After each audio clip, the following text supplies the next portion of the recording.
श्री शिवाय नमस्तुभ्यम। जय माता दी दोस्तों, आपके अपने चैनल धर्म साधना में आपका बहुत बहुत स्वागत है। माँ भगवती दुर्गा की कृपा आप और आपके पूरे परिवार पर सदा सर्वदा बनी रहे।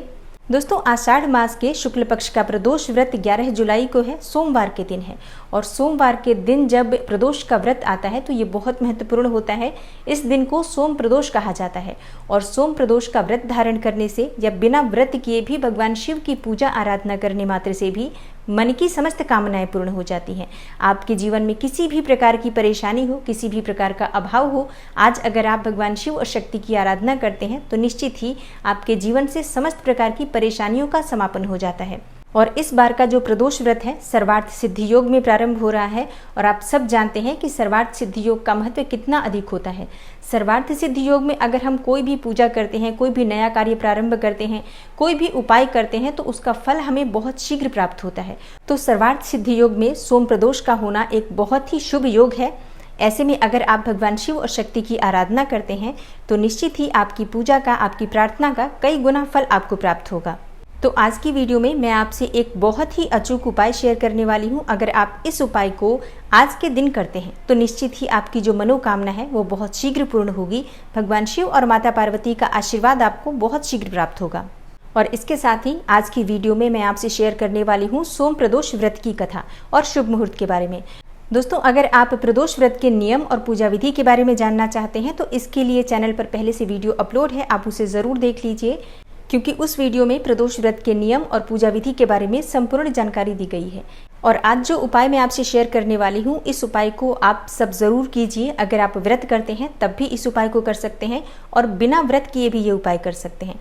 तो आज की वीडियो को पूरा ज़रूर देखिए। और अगर आपको आज की वीडियो अच्छी लगे तो लाइक भी ज़रूर कीजिए, शेयर भी ज़रूर कीजिए फैमिली फ्रेंड्स के साथ। और चैनल पर पहली बार आए हैं, अगर अभी तक आपने चैनल को सब्सक्राइब नहीं किया है तो आज की वीडियो अगर आपको अच्छी लगे तो चैनल को सब्सक्राइब ज़रूर कर लीजिए और बेल बटन को भी प्रेस कर लीजिए। तो इससे ये होगा कि इस चैनल पर जो नई वीडियो अपलोड होंगी उनकी नोटिफिकेशन आपको सही समय पर प्राप्त होगी। तो सबसे पहले बात करते हैं सोम प्रदोष के शुभ मुहूर्त के बारे में। देखिए, त्रयोदशी तिथि प्रारंभ हो रही है 11 जुलाई को सुबह 11:13 पर और त्रयोदशी तिथि समाप्त होगी 12 जुलाई को यानी मंगलवार के दिन प्रातःकाल 7:46 पर। तो 11 जुलाई सोमवार के दिन सोम प्रदोष का व्रत धारण करेंगे और प्रदोष काल पूजा का शुभ मुहूर्त होगा शाम को 6:27 से शाम 7:57 तक। तो ये है प्रदोष काल की पूजा का शुभ मुहूर्त। और इसी शुभ मुहूर्त में आपको भगवान शिव और माता पार्वती की विधिवत पूजा आराधना करनी चाहिए और भगवान शिव के मंत्रों का जप करना चाहिए। और प्रदोष काल की पूजा के समय ही सोम प्रदोष व्रत की कथा का श्रवण या पठन करना चाहिए। और अब हम श्रवण करेंगे सोम प्रदोष व्रत की कथा का। कथा का श्रवण करने से पहले भगवान शिव और माता पार्वती का ध्यान कीजिए, उन्हें प्रणाम कीजिए और अपने हृदय में शिव शक्ति को विराजमान करके ओम नमः शिवाय इस मंत्र का उच्चारण करें और उसके बाद इस कथा का श्रद्धा पूर्वक श्रवण करना चाहिए। तो स्कंद पुराण में दी गई एक कथा के अनुसार प्राचीन समय की बात है। एक विधवा ब्राह्मणी अपने बेटे के साथ रोजाना भिक्षा मांगने जाती और संध्या के समय तक लौट आती। हमेशा की तरह एक दिन जब वह भिक्षा लेकर वापस लौट रही थी तो उसने नदी के किनारे एक बहुत ही सुंदर बालक को देखा, लेकिन ब्राह्मणी नहीं जानती थी कि वह बालक कौन है और किसका है। दरअसल उस बालक का नाम धर्मगुप्त था और वह विदर्भ देश का राजकुमार था। उस बालक के पिता को, जो कि विदर्भ देश के राजा थे, दुश्मनों ने उन्हें युद्ध में मौत के घाट उतार दिया और राज्य को अपने अधीन कर लिया। पिता के शोक में धर्मगुप्त की माता भी चल बसी और शत्रुओं ने धर्मगुप्त को अपने राज्य से बाहर कर दिया। बालक को इस हालत में देखकर ब्राह्मणी ने उसे अपना लिया और अपने पुत्र के समान ही उसका भी पालन पोषण किया। कुछ दिनों बाद ब्राह्मणी अपने दोनों बालकों को लेकर दैवयोग से एक देव मंदिर गई, जहां उसकी भेंट सांडिल्य ऋषि से हुई। ऋषि सांडिल्य एक विख्यात ऋषि थे जिनकी बुद्धि और विवेक की हर जगह चर्चा थी। ऋषि ने ब्राह्मणी को उस बालक के अतीत यानी कि उसके माता पिता के मौत के बारे में बताया, जिसे सुन ब्राह्मणी बहुत उदास हुई। ऋषि ने ब्राह्मणी और उसके दोनों बेटों को प्रदोष व्रत करने की सलाह दी और उससे जुड़े पूरे विधि विधान के बारे में बताया। ऋषि के बताए गए नियमों के अनुसार ब्राह्मणी और बालकों ने व्रत संपन्न किया, लेकिन उन्हें यह नहीं पता था कि इस व्रत का फल क्या मिल सकता है। कुछ दिनों बाद दोनों बालक वन विहार कर रहे थे। तभी उन्हें वहां कुछ गंधर्व कन्याएं नजर आई जो कि बेहद सुंदर थीं। राजकुमार धर्मगुप्त अंशुमति नाम की एक गंधर्व कन्या की ओर आकर्षित हो गए और कुछ समय के पश्चात राजकुमार और अंशुमति दोनों एक दूसरे को पसंद करने लगे और कन्या ने राजकुमार को विवाह हेतु अपने पिता गंधर्वराज से मिलने के लिए बुलाया। कन्या के पिता को जब यह पता चला कि वह बालक विदर्भ देश का राजकुमार है तो उसने भगवान शिव की आज्ञा से दोनों का विवाह संपन्न कराया। राजकुमार धर्मगुप्त की जिंदगी वापस बदलने लगी। उसने बहुत संघर्ष किया और दोबारा अपनी गंधर्व सेना को तैयार किया। राजकुमार ने विदर्भ देश पर वापस आधिपत्य प्राप्त कर लिया और कुछ समय के बाद उसे मालूम हुआ कि बीते समय में जो कुछ भी उसे हासिल हुआ है वह ब्राह्मणी और राजकुमार धर्मगुप्त के द्वारा किए गए प्रदोष व्रत का फल था। उसकी सच्ची आराधना से प्रसन्न होकर भगवान शिव ने उसे जीवन की हर परेशानी से लड़ने की शक्ति दी। उसी समय से हिंदू धर्म में यह मान्यता हो गई कि जो भी व्यक्ति प्रदोष व्रत के दिन शिव पूजा करेगा और एकाग्र होकर प्रदोष व्रत की कथा सुनेगा और पढ़ेगा, उसे 100 जन्मों तक कभी किसी परेशानी या फिर दरिद्रता का सामना नहीं करना पड़ेगा।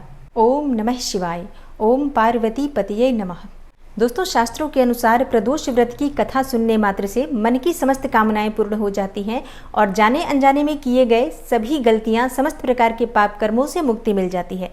इसलिए अगर आप व्रत नहीं करते हैं तो भी आपको व्रत की कथा अवश्य सुननी चाहिए। और अब जानते हैं आज के बहुत ही अचूक उपाय के बारे में, क्योंकि इस उपाय को करने से आपके मन की कोई भी कामना हो अवश्य ही पूर्ण होगी। ये उपाय आप प्रदोष काल में करेंगे और इस उपाय को कोई भी कर सकता है। स्त्री भी कर सकती हैं, पुरुष भी कर सकते हैं, लड़कियां भी कर सकती हैं और लड़के भी कर सकते हैं। आप अपने छोटे बच्चों से भी ये उपाय करवा सकते हैं, उनकी शिक्षा में सफलता की प्राप्ति के लिए या फिर उन्हें करियर में सफलता मिले, इसके लिए भी आप ये उपाय करवा सकते हैं। बहुत ही अचूक उपाय है, बहुत आसानी से आप इसे कर सकते हैं।